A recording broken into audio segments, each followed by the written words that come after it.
उसमें मैंने कभी भी फहाशी नहीं देखी। मैंने नहीं देखी। आपने कहा कि जो खूबसूरत चीज़ जो होती है ना, और उसके फौरन बाद ही आपने कहा जो खूबसूरत चीज को देखकर तो रब का ख्याल आता है, बिल्कुल रब आता ज़हन में आता है। बिल्कुल आता है। मतलब नाउज़ुबिल्लाह आप ये कह रहे हैं कि जो डांस मैं नरगिस के खिलाफ बात नहीं कर रही, मगर मैं ये कह रही हूँ कि वो डांस, वो वाला जो डांस स्टेज का डांस है, जो कोई वल्गर डांस है, वो कोई अच्छी चीज़ तो नहीं है, मगर उस चीज़ को आप ये कह रहे हैं कि उसका उस डांस को देखकर, उस तरह के जो स्टेज के डांस जो होते हैं, जो भी अच्छे वल्गर बुरे फाशी, उनको देखकर आपको नाउज़ुबिल्लाह रब जो है ना वो याद आ जाता है। रब कितनी अच्छी बात है। हाँ, लेट मी टेल यू कितनी स्पेसिफिक बात को जनरलाइज कर दिया है। मैंने कहा पढ़े लिखे आदमी है, मेरी बात सुनिए, तभी तो ये बात की है। जाहिल आदमी ये बात कर सकता है? सीधी सी बात है। फहाशी रक्स को देखकर आपको खुदा याद आ रहा है, नाज़ुबिल्लाह आपने ये बात की है। बात को एक्स्ट्रापोलेट करने से पहले फिजा जरा सोचिए ठंडे दिल से। मैंने 6-7 मरतबा सुनी है। बेटा तुमने सुनी, मगर तुमने सुना वो जो तुम सुनना चाहती हो, वो नहीं सुना जो मैंने कहा। मैंने कहीं पे ये कहा कि स्टेज की एक्ट्रेसों के नंगे उरिया फहाश रक्स देखकर मुझे खुदा याद आया। मैंने कहा नरगिस जी एक स्पेसिफिक हमारी परफॉर्मर और एक्ट्रेस हैं। मैंने कहा नरगिस जी जो डांस करती हैं वो बहुत अच्छा डांस होता है, जो करती थी, अभी तो नहीं करती वो। मैंने उनको कहा जो करती थी वो अच्छा डांस होता था। पहले बता दे, यहाँ तक तो बता दे, फिर आगे चलती हूँ। नरगिस जी जो डांस करती थी स्टेज पे वो बहुत अच्छा डांस होता था, यहाँ तक बताना है, फिर आगे चलूंगी। मैं इस बात पे 100% कायम हूँ कि उनके वो स्टेज ड्रामे जो मैंने देखे और जो उनके रक्स मैंने देखे वो बेइंतहा उम्दा परफॉर्मेंसेस थी। एक बात, और यहां आप ना जनरलाइज कर देती हैं। आप कहती हैं जो बाकी करती हैं। मैंने किसी और का नाम लिया, फिर आपने कहा डॉक्टर उमर आदिल, तुमने ये कहा कि खूबसूरत चीज देख के तुम्हें खुदा याद आता है। तो बिल्कुल आता है। दुनिया की हर जो चीज खूबसूरत है उसके अंदर उसके नूर की जिया है, तभी हमारे दिल को यूं अपने मुट्ठी में लेती है। बेटा अगर वो मंबाए जमाल हर सूरत जमाल में नजर नहीं आता तो फिर हमारी नजर का नहीं, हमारे दिमाग का नहीं, हमारे ईमान का खलल है। आपने मतलब खुली आप आज की लड़कियां जो है ना उनको आप ये मैसेज दे रहे हैं वो डांस करो, उस टाइप का रक्स करो। ये मैंने कब कहा है? इस तरीके की भाई चीज कमाल बात है, कमाल बात है। मैसेज दे रहे हैं आजकल मजा ही ये है, आजकल मजा ये है कि जो आपने नहीं कहा वो आपके कानों में गूंजना शुरू होता है। आप मगर कर रहे हैं। मुझे ये बताइए मैंने कहा कि सब लड़कियां डांस करें? नरगिस के डांस की बात कर रहे हैं ना। मैंने नरगिस एक अपनी दोस्त के गाने डांस की बात की है। उस डांस की तारीफ में ये कहां से आ गया कि सारी लड़कियां उठकर डांस करना शुरू कर दो? अब मैसेज ये दे रहे हैं ना, जस्टिफाई करें। कौन सा मैसेज है? जस्टिफाई करें। मैसेज कौन सा है? एक केस है, एक चीज है बेटा। मैं अपनी एक ऑब्जर्वेशन दे रहा हूं कि मैंने उनको जब डांस करते देखा। ऑब्जर्वेशन, ये मेरी ऑब्जर्वेशन है। उस ऑब्जर्वेशन का मुझे हक है। अगर मैं एक चीज देखूं और मुझे उसका रंग नीला दिखाई दे, आप ये क्यों कहते हैं कि डॉक्टर साहब को हर चीज नीली दिखाई देती है? डॉक्टर साहब ने कहा सब लोग अपना मुंह नीला रंग ले। ये कहां से बात आ गई? बेटा इस वक्त ऑब्जेक्टिविटी इन मीडिया खत्म हो चुकी है। हम वो चीजें सुनते हैं जो कहीं नहीं गई, हम वो देखते हैं जो दिखाई नहीं गई। कमाल बात है। मेरे एक कमेंट के ऊपर जरा गौर कीजिए, मैं रिपीट करता हूं। मैंने कहा मैं जब नरगिस का रक्स देखता था तो मुझे खुदा याद आ जाता था, मेरी आंखों में आंसू आ जाते थे। इस बात में किस लड़की को मैंने ये कह दिया है कि तुम उरियां डांस करो? बाकी किस उरियां डांस करने वाली को जस्टिफाई किया है? किसी औरत का रक्स देखकर सारी औरतों को रक्स करना चाहिए। भाई बता दीजिए। एक औरत का रक्स देखकर सारी औरतों को रक्स करना चाहिए। ये कौन सी स्टेटमेंट है ये? नाउज़ुबिल्लाह, कोई खौफ करे, कौन सी कोई लिहाज करे। आपने नहीं, कौन सा इतराज क्या है? इतराज क्या है आपको? की बात के साथ कौन सी वाली स्टेटमेंट आपको इसमें अभी आपको बताइए, 2 बार बताइए, फिर तीसरी बार बता देती हूँ। आप तो वही बात कह रही हैं कि आपने ऐसी स्टेटमेंट दी आपने। ये स्टेटमेंट ही हो गई ना बेटा जी। अभी भी आप दिए जा रहे हैं, बोले जा रहे हैं, आपकी स्टेटमेंट पे जा रही है। मैंने एक बात की है तो मैं क्यों उस पे हटूं जब मैं उस पे एक बिल्कुल कायम हूं। ठीक है, बात सुनिए ना। बात ये है कि इसमें ये कहां से आ गया कि सारी लड़कियां डांस करनी शुरू कर दें? इसमें जस्टिफिकेशन दे देना। आप मेरी बात सुने, देखिए आपको पर बात मेरी जो है समझ आ जाएगी। एक औरत जो कि मुजरा कर रही है, वल्गर डांस कर रही है, ऑडियंस उसको पे कर रही है, ठीक है, उस स्पेसिफिक उस औरत के बारे में आप कह रहे हैं कि नहीं भाई कुछ गलत नहीं करी, इसने कुछ गलत नहीं किया, मुझे तो उसको देखकर खुदा याद आ रहा है। ठीक है, जो देखने वाली सुनने वाली जो औरत है, जो ऑडियंस है, जो बच्चियां हैं, उनको आप क्या जस्टिफाई कर रहे हैं? आप उनको क्या बता रहे हैं कि भाई जो ये पैसे लेके जो डांस करने जाती है, जो वल्गर डांस करती है, जो अपने जिस्म की मर्दों के बीच में अगर कोई नुमाइश कर रही है तो उसके आप उसको जस्टिफाई कर रहे हैं कि भाई लड़कियों तुम जाओ जाके डांस करो, तुम लोग ये मुजरा करो, कोई मसला नहीं है, ये तो कोई बुरा काम ही नहीं है, जाओ करो जाके। आप तो ये वाली बात कर रहे हैं।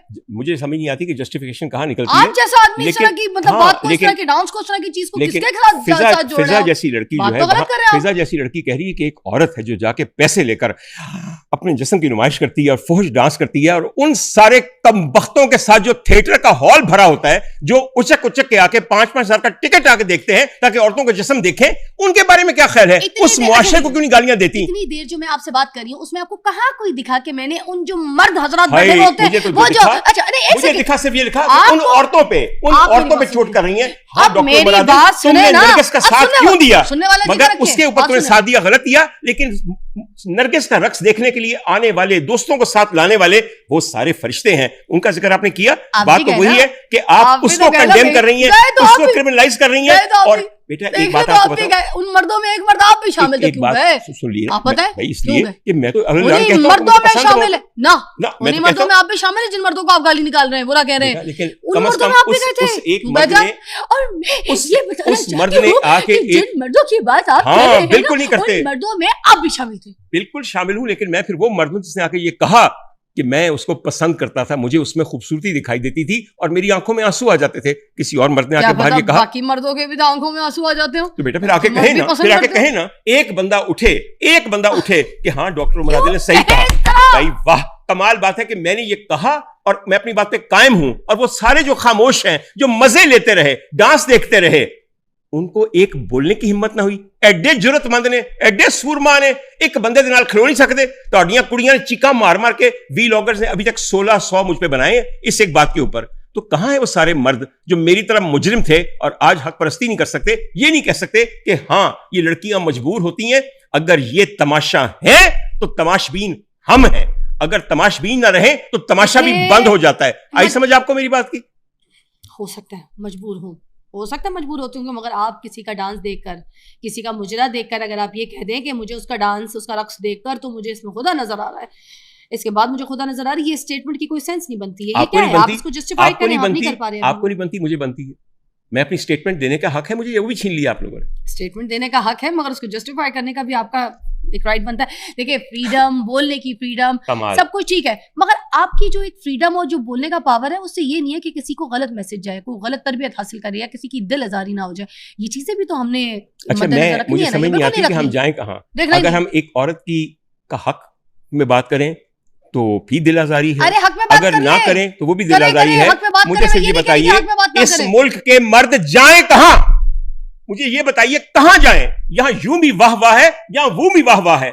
आप लोग सब जो हैं, अगर मैंने नरगिस की तारीफ की तो मैं मुजरिम हूं, अगर मैंने नहीं की तो मैं मुजरिम हूं। आप ये बताइए हमारे कोई हकूक है इस वक्त? आप हक में बात करें, नरगिस के खिलाफ मैं भी नहीं हूं, मैं भी उसके हक में हूं। ये आप हक में है या हक में है? मगर जो स्टेटमेंट आपने बात की ना, किसी को अगर कोई गलत चीज है, किसी की भी, मैं उसको गलत कहूंगी कि ये गलत है, मैं उसको जस्टिफाइड नहीं करूंगी, क्योंकि मुझे, मैं ये नहीं कहूंगी कि मुझे इसके मुझे खुदा नजर आ रहा है, आजकल ये नहीं कहूंगी मैं। आपने ये क्यों कहा? आजकल इतना कुछ गलत है, आप लोग कह सकते हो गलत हो गलत, आजकल इतना कुछ गलत है। आजकल आपके पास बोलने की आजादी है, आपके पास चुनाव की आजादी है, आपके पास इंतखाब की आजादी है। आप किस किस्म की कौम है, कितनी मजबूर है, बोल सकते हैं आप लोग? आप तो बात ही कहीं और लेके जा रहे हैं। मैं बात फिर उधर ही जानी है और किधर जानी है? जहां आप बता रही हैं कि हम तो एक जन्नत में जिंदा हैं, जहां डॉक्टर उमर आदिल जैसा शैतान नरगिस के रक्स को पसंद करता है। तो बीबी जी फिर मैं भी तानू बाकी पर्दे चुकांगा ना, ताकि तानू नजर आवे कि नरगिस बेचारी नू बदनाम ना करो, इत्थे होर बड़ियां ने। अरे मैं किसी को बदनाम नहीं कर रही, नरगिस जो है वो मेरी बड़ी बहुत अच्छी सारी बातें करके गजाला याद रखी, तेनू नेक नाम कीता जा रहा है। मैंने नरगिस जी की कभी कोई बात नहीं की, और मुझे उनका डांस, अच्छा एक और बात, अब मैं आपको अपनी स्टेटमेंट दूं, मेरी चीज, मुझे नरगिस जी का डांस पर्सनली पसंद है, मैं देखती भी हूं। सुनना पड़ता है, सुनना जिगर रखे। मगर एक बात ये कह दूं, जैसे मुझे माधुरी दीक्षित का डांस बड़ा पसंद है, मुझे नरगिस जी का डांस पसंद है, मुझे दीदार का भी डांस पसंद है, ठीक है, और मगर मुझे कभी किसी का भी डांस देखकर खुदा याद नहीं आया। नाउजुबिल्लाह, कभी भी मैंने ये नहीं सोचा कि ओके ये डांस देखकर मुझे खुदा याद आ रहा है। मैंने नाउजुबिल्लाह कोई ऐसी अस्तगफिरुल्लाह कोई ऐसी स्टेटमेंट नहीं दी जैसी आप दे रहे हैं, पढ़े लिखे ऑर्थोपेडिक डॉक्टर सर्जन। बात सिर्फ इतनी है कि भिंडियां खा के मेरा पेट ठीक रहता है, लेकिन तुम्हें बदहजमी हो जाती है। रात गाजर आपने खा ली होगी, इसका ये मतलब नहीं है कि भिंडियां जुर्म है, या मैं ना खाऊं या तुम ना खाओ। अगर तुम्हें नजर नहीं आता तो इसमें तुम्हारी नजर का नुक्स है, मेरा नुक्स तो नहीं है ना। अल्लाह का शुक्र है कि मुझे अल्लाह ताला दिखाई देता है, तेरे को अल्लाह पर्दा करता है, कहता है तेरे को नहीं, तेरे सामने नहीं आना कि ते कुड़ी जड़ी मेरे मगर ना पै जावे, नाउज़ बिल्लाह। बात तो फिर ये बात है ना, आप नाराज ना हो, बात अभी आगे और भी वाली बात है, मैं तो बात समझा रहा हूं, मगर ਇਹ ਪਿੰਡੀਆਂ ਵਾਲੀ ਗੱਲ याद रखिया जी, ਇਹਨੂੰ नहीं मुआफक आंदियां, मैनू मुआफक आंदियां ने, पिंडियां ते पैड़ियां ना होईयां या उन्होंने पकाना गलत ना होया। अगली बात कीजिए। लोग अभी ये पूछना चाहते हैं आपसे, ठीक है, कि आपके अंदर इतनी नजाकत क्यों? हाँ बिल्कुल पूछिए, बिल्कुल। और क्या, एक बात मैं उसमें बताऊं आपको, इसलिए कि हर बंदे की एक अपनी पर्सनैलिटी मेकअप होता है, मेरी बात समझे। हर बंदा, पूरे मर्द और औरत जो परफेक्ट हैं, वो स्पेक्ट्रम के दो एंड्स हैं, मेरी बात समझिए ना। दरमियान में एक ग्रे एरिया है, उस ग्रे एरिया में कहीं ना कहीं आप लाए करते हैं, मेरी बात समझे। एक वो खातून है जिसके अंदर बिल्कुल नजाकत नहीं है, मर्दमार किस्म की है, बिल्कुल कपड़े भी मर्दों जैसे पहनती है, बोलती भी ऐसे है, आवाज भी भारी है तो वो भी औरत, क्योंकि वो ग्रे के एक जगह पे बैठी हुई है।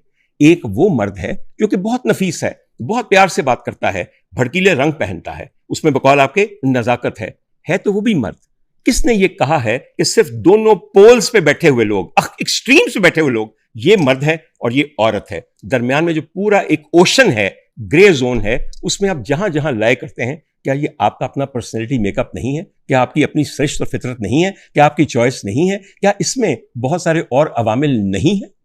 खुदा का वास्ता है, हमने क्या करना है, कैसे रहना है, ये तो आप किसी कानून में नहीं बना सकते।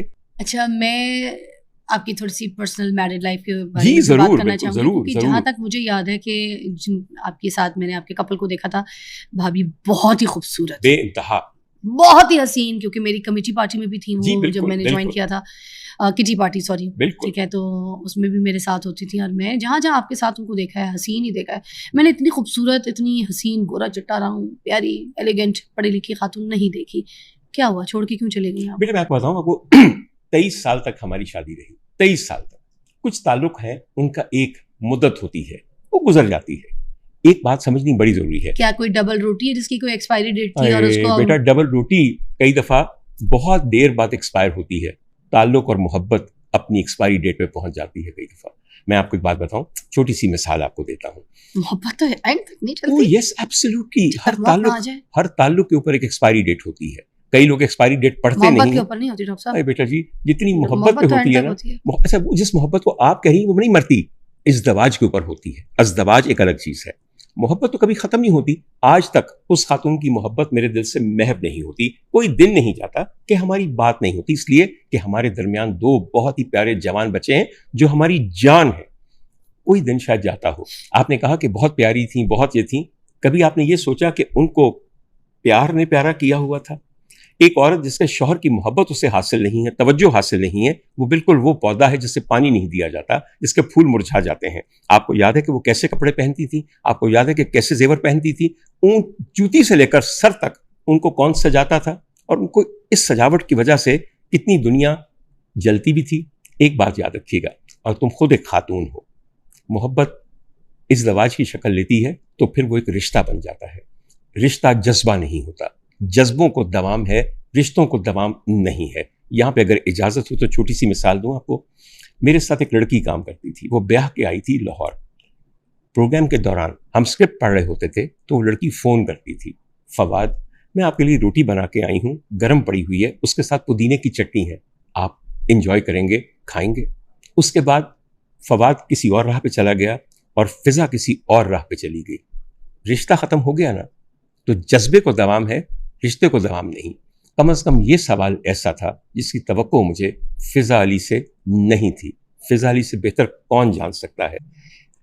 रिश्ते कई दफ़ा बोझ बन जाते हैं, एक्सपायरी डेट के बाद वो दवाई बन जाते हैं जो कल तक तो शिफा थी, आज एक्सपायर होने के बाद जहर बन गई है। तो वो आप पे बोझ बन गई थी या वो आप उनके लिए जहर बन गए? रिश्ता बोझ बन जाता है, आप अलग हो जाते हैं एमिकेबली, इसलिए कि आप दोनों इंडस्ट्री की बोझ बन गए थे क्या? नहीं, दोनों के लिए मुश्किल ये हो गई थी कि शायद हम एक साथ अब उस तरह नहीं रह सकते थे जैसे हम पहले रहते थे। क्या वजूहात थी? क्या मसला था? मुख्तलिफ वजूहात हो सकती हैं, दिल भर जाते हैं कई दफ़ा आप नकल मकानी चाहते हैं, किसी और मुल्क में रहना चाहते हैं, कई दफ़ा आपको शायद कोई और पसंद भी आ सकता है।